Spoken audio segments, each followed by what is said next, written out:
Nico, mic check. Check, check, mic check. Chickadee, chickadee, check. 1, 2, 3, 4, 5, 6, 7, 8, 9, 10. Everything's spunky.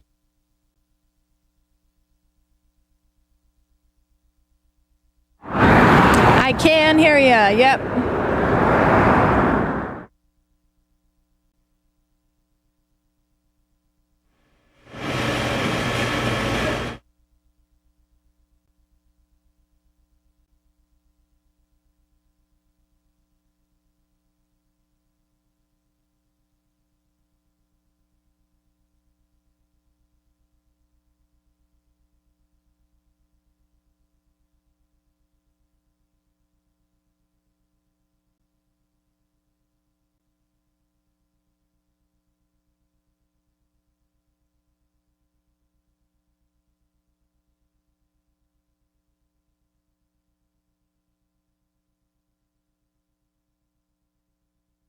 Oh, how about now? Yeah, it is.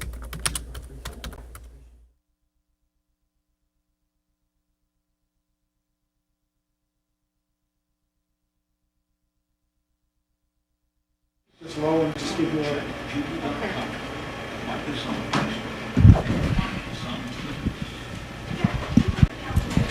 There you go. Thank you so much.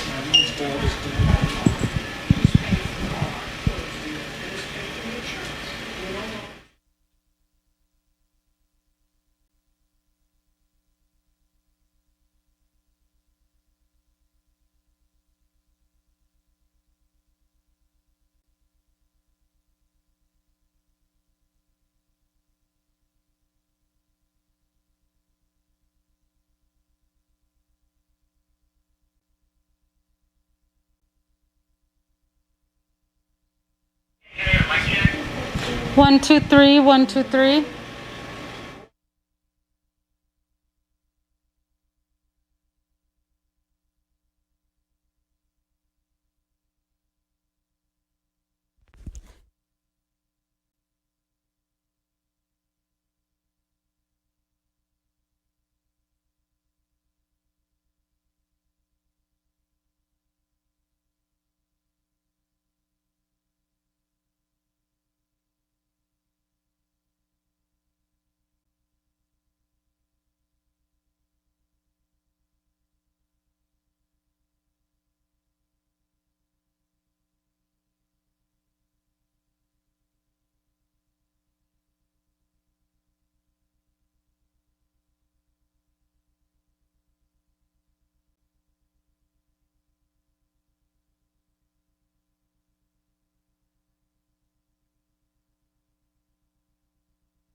This is NBC Palm Springs. Good evening and thank you for joining us. I'm Sarah Sanchez. Gina Lamont has the night off. Tonight, parts of Southern and Northern California are burning. The largest clusters of fires are north of the Bay Area, Napa County, Solano County, San Mateo, and Santa Cruz, plus San Joaquin County. So far, nearly 140,000 acres have burned, and they're all growing. Keeping up with these fires and tracking them is labor intensive with layers of tension. It takes a coordinated effort to make quick and correct decisions. There's an informational hub, sort of a control tower for firefighting units just outside Sacramento. Our Kitty Alvarado is in the NBC Palm Springs hub of operations here with our story. Kitty. And this is our operations center here at NBC Palm Springs, our master control. And if you take a look behind me, this is where we monitor feeds and distribute all of our content, where we can see and monitor it all. And picture this, but on a really massive scale, where weather, news, fires, and every resource imaginable at the state's disposal is monitored, coordinated, and allocated during an emergency. That place is Cal OES, or the California Office of Emergency Services. Right now, they're busier than ever. California is under siege. Hundreds of thousands of acres are on fire across the state. 11,000 lightning strikes in a 4-day span that resulted in over 370 fires across the state. There's about 25 of those that are large that we're dealing with right now, over 10,000 firefighters on the front lines. The California Office of Emergency Services, or Cal OES, is coordinating the state's mutual aid system, made up of fire department crews from across the state to fight the fires. All this during a pandemic. We are certainly taxed to the very limits right now. It's been challenging, and it's been unlike anything that we've ever seen. Captain Fernando Herrera says Cal Fire Riverside County Fire Department is part of that mutual aid system. No department is big enough to handle a siege that just continues. They've sent out over 200 personnel with dozens of fire rigs and equipment, and may send out even more. It's very exhausting for our firefighters, physically challenging. They're on for several days. They could be on for 14 up to 21 days before they can get a chance to rest. But the crews at local fire stations aren't faring much better. When the governor declares a state of emergency, it means all hands on deck. Through the executive order the governor put out, days off were canceled. Folks remain on duty. That gives us the ability to staff reserve engines and any type of other equipment that we need to keep functioning day to day. Many of the inmate fire crews the state relies on are sick with COVID-19, putting more stress on a system stretched thin. We're down to half of what we used to have. So technically right now we're probably less than 80 crews statewide. To fill their void, the state is hiring hundreds of seasonal firefighters, training National Guard members as firefighters, and calling on other states for resources. We are doing everything possible around the clock to try and meet this moment. Cal Fire and Cal OES urge everyone to be prepared for any and all emergencies. Have your important papers ready, medications, and anything that is irreplaceable ready to go at any time's notice. Reporting live from our own Master Control, Kitty Alvarado, back to you in the studio. Thank you, Kitty. Salton Sea officials are looking for an analyst to study possible solutions to the crisis the sea is facing. There are 11 different plans on the table. Some of them may be logistically or financially impossible, like importing water from the Pacific Ocean. But the California Natural Resources Agency wants an outside analyst to study all possible plans before they commit to a solution in 2022. Uber and Lyft have become the most popular, convenient, and affordable way to get around town. But both ride-sharing companies are facing an order that would force them to reclassify drivers as full-time employees and not independent contractors. For now, that order, though, has stalled. Our Nico Payne is in studio with reaction from Lyft and Uber drivers and traditional taxi drivers about these late-breaking details about Uber and Lyft. Nico. That's right, Sarah. On one end of the spectrum, I had Lyft and Uber drivers sharing their frustrations. But on the other end, taxi drivers tell me that these companies brought this on themselves and have been disrupting the taxi industry for a long time. Rideshare companies Uber and Lyft were bracing for a shutdown at midnight on Thursday. This stemming from an ongoing lawsuit to reclassify drivers in the state as employees rather than independent contractors. It is BS. It upsets me, and it's too bad. We should, I have no problem with us being independent contractors. They did it to themselves because that's why they're breaking the labor laws. It's because they're acting like an employer. What they're doing is collecting all the money and they're issuing it out. Instead of, as taxi cab drivers, we don't do that. Cab drivers say they have been affected by ride-sharing companies for quite some time, hoping this might be an opportunity for more business. Hopefully, it's going to give us, a boost in business.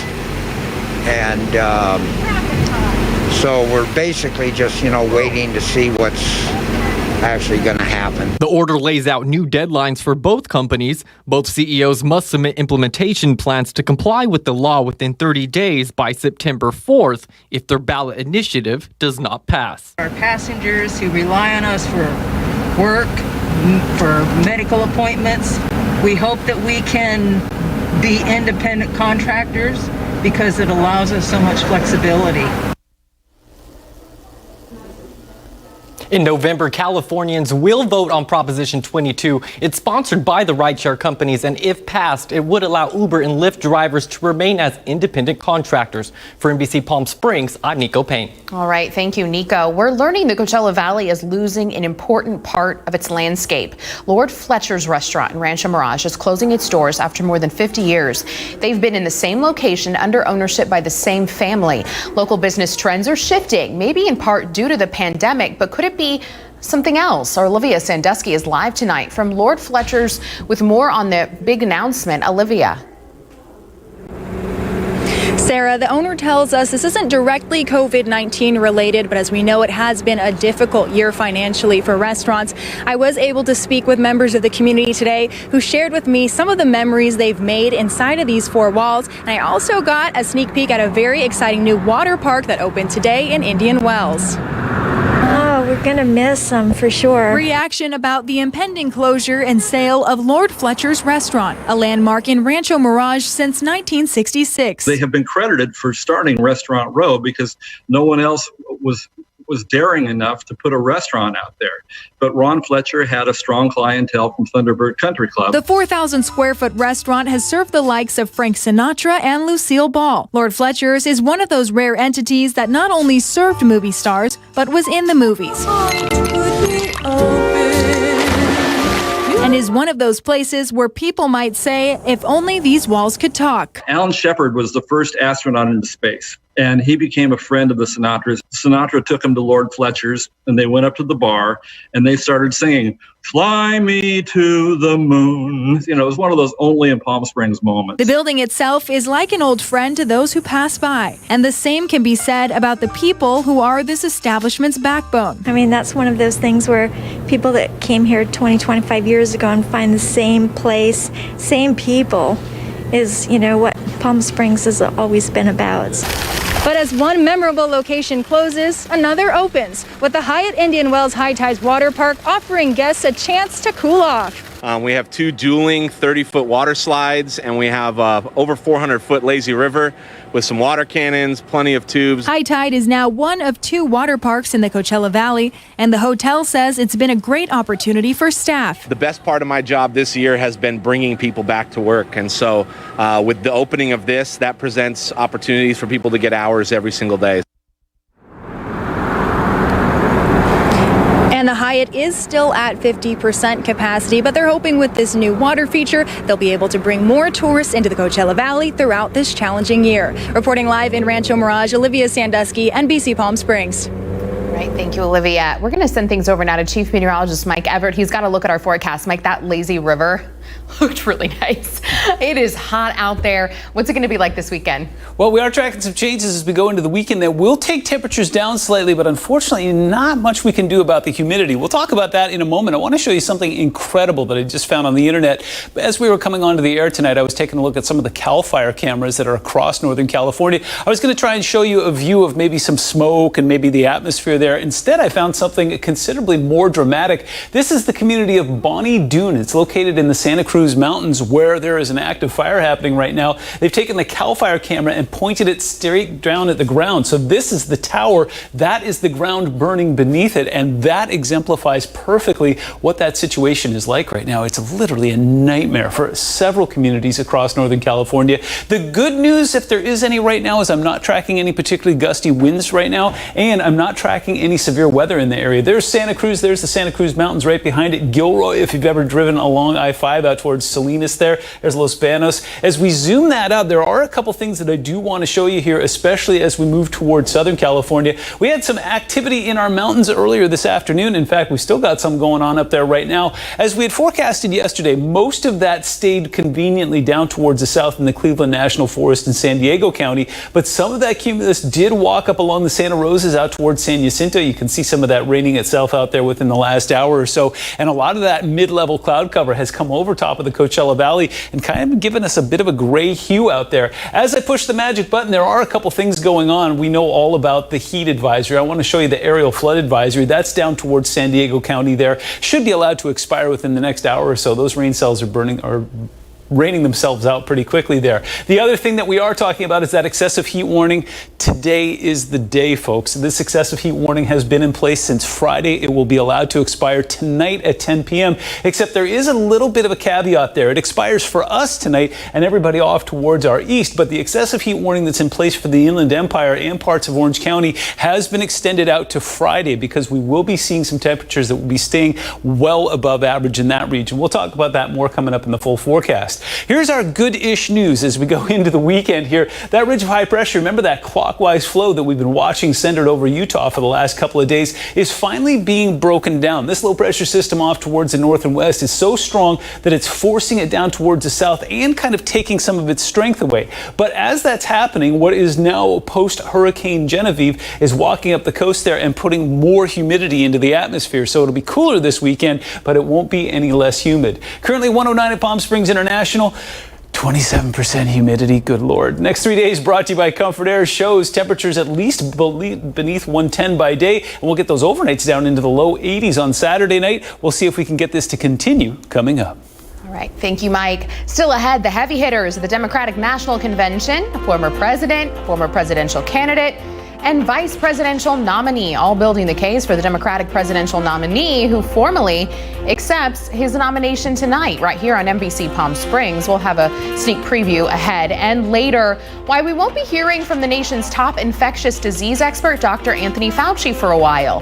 You're watching NBC Palm Springs, and we'll be right back.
Decision 2020 and the virtual Democratic National Convention in Milwaukee. We saw some heavy hitters, including the first woman to run for president on a major ticket, Hillary Clinton. She outlined a long list of reasons to vote for Joe Biden and Kamala Harris. Vote for justice for George Floyd, Breonna Taylor, and Ahmaud Arbery, because Black lives matter. Vote. Former President Barack Obama talks about why America needs to vote for change. They believe that in a democracy, the right to vote is sacred, and we should be making it easier for people to cast their ballots, not harder. They believe that no one, including the president, is above the law. Senator and VP nominee Kamala Harris had her moment center stage.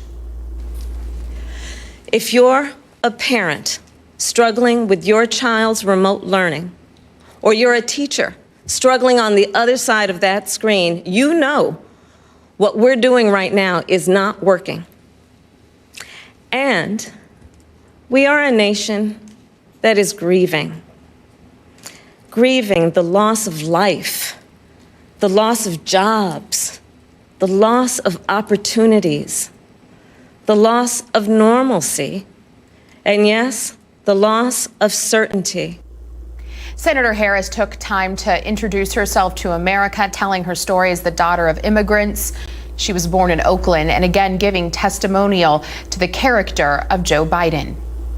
And Mr. Biden will formally accept his party's nomination tonight. Major speakers include former Democratic presidential candidates, New Jersey Senator Cory Booker and former South Bend, Indiana Mayor Pete Buttigieg, Atlanta Mayor Keisha Lance Bottoms, and California Governor, our own Governor, Gavin Newsom. Live coverage begins at 7 here on NBC Palm Springs. As we head to break, though, let's take a look at our Walter Clark Highway 111 cam. We've got plenty of blue sky. I know a lot of the state not seeing blue sky, unfortunately. But, you know, it's still hot here. Mike has a look at the forecast when we return.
It has been said many times that a picture is worth 1,000 words. And well, this one pretty much sums up exactly what is going on outside right now. In fact, it's basically been the entire week. It's one thing to be hot, you know, and you always hear people in Southern California say, well, at least it's a dry heat. Not in August. When we get monsoonal flow coming across the region, you get some of that low and mid-level cloud cover that we saw earlier today. In fact, we saw some cumulus bubbling up over top of the Santa Rosas today. Saw a lot of that down towards the Cleveland National Forest today in San Diego, and more possible as we go into the weekend. It's just a bit of a changing of the guard as far as the source goes. So, you know, we've been tracking that high. Remember yesterday it was very well defined. You could see that clockwise flow centered right over top of Utah. Well, now it's being shoved a little bit further off towards the south, courtesy of that massive low we were looking at earlier, and it's breaking down a little bit. So you'd think, well, it's going to cool, and that is true. We'll see those numbers go down as we go into the weekend. Just unfortunately, what's left of Genevieve will be trailing across the region today or tomorrow and the next next day and the day after that. So we will be tracking some mid and level high cloud cover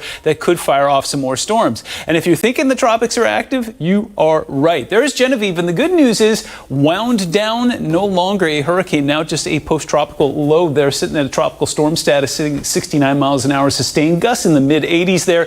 TD14 is making everybody nervous right off the coast of Nicaragua right now, making its way up into the Gulf. That is some very warm water there and perfect environment to possibly become a hurricane as it makes its way towards Houston. And then this is TD13 sitting just off towards the east of Puerto Rico. As we speak, is expected to become a storm and move very dangerously close to those islands, including Puerto Rico and Haiti, and then move across Florida, possibly as a Cat 1, and then walk up into the Gulf. These types of storms this time of year can be a real wild card. Between now and then, that storm can go anywhere off towards the east or the west. We'll keep a close eye on it, especially if it develops into something more substantial.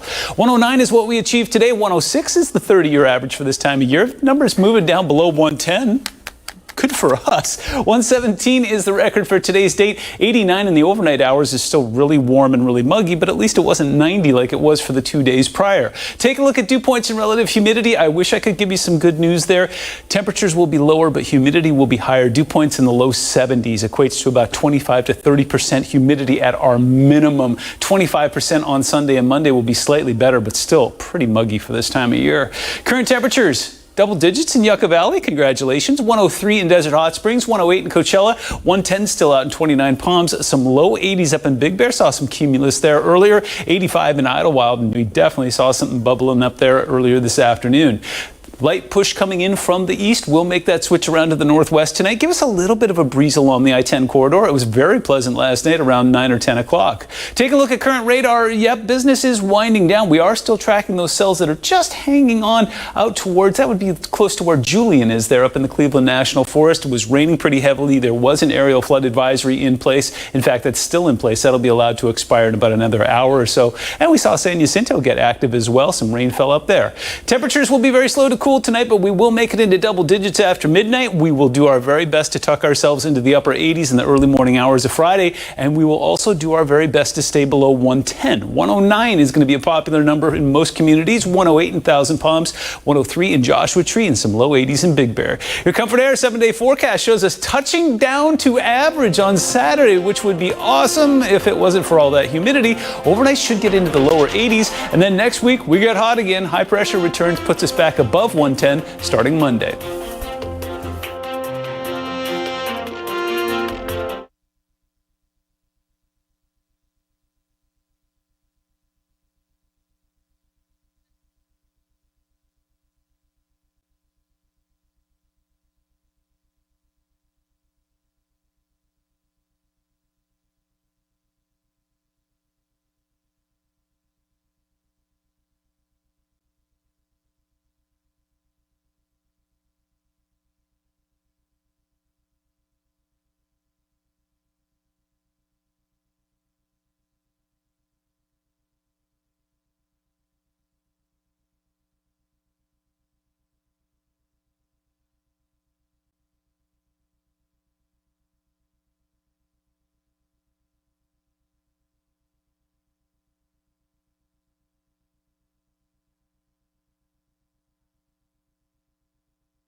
Coronavirus coverage brought to you by East Valley COVID-19 testing site, serving residents of eastern Coachella Valley. Here are the latest COVID-19 numbers from Riverside County and the Valley. 326 new cases were reported in the county, 62 from the Coachella Valley. There were 5 new deaths in the county, and 2 of those were from our valley. Dr. Anthony Fauci is recovering from surgery. He underwent a procedure this morning to remove a polyp from his vocal cord. Fauci is now at home resting. Typical recovery from the procedure is about 3 to 5 days with no talking, followed by a few weeks of limited talking. So we might not be hearing from him for a little while. As we head to break, remember you can watch any part of this newscast or any other NBC Palm Springs newscast by scanning this QR code here with your smartphone camera. You can watch us on the platform of your choice. We'll be right back.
Before we end tonight, we do want to wish a happy birthday to the man that controls what you're watching right now. He presses all the buttons, so he's never going to show a picture of himself. So we did an artistic rendering of him. Happy birthday to Max. Do you see that? This is pretty accurate. He's a little taller. Spot on. Wow. I didn't do this. Did you get one of those courtroom drawers to do that? That is. Yeah, it cost a pretty penny. And not only are we so nice to give this, happy birthday rendering of him, but he also brought in his own birthday cupcake. Oh, I know, and they're so good. They're very good. Thank you, Gregoria. That's his girlfriend who made them, but they're very good. That's how much we care. Thanks for having he a had birthday, to bring in Max. his own cupcakes. We'll see you here at 6.